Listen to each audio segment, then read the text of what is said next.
इस्लामाबाद में एहतजाज के दौरान क्या कुछ हुआ। शरपसंदों ने बताया कि इस्लामाबाद में एहतजाज के लिए उनसे राब्ता किया गया, 50,000 रुपए दिए गए। शरपसंदों ने पुलिस एहलकारों पर हमले का एतराफ भी किया।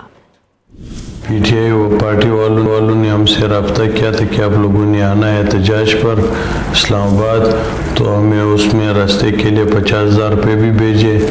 हम लोग यहाँ पर आए, लड़ाई झगड़ा जब हो गया तो पीटीआई वाले जो है ना सारे भाग गए। बजाय रुकने के उनके ऊपर जो है ना वो उनके पास गोलियां थी, कोई गोलेल के साथ उन्होंने वो भी मारी और उनके ऊपर डंड पथराव भी किया और वहाँ से वो गाड़ी भगा के ले गए। आगे गए तो टूल प्लाजा के पास जो है ना नफरी ज़्यादा थी, इसलिए ये उतर के उन्होंने वहाँ से गलेल से भी उनसे हमला किया।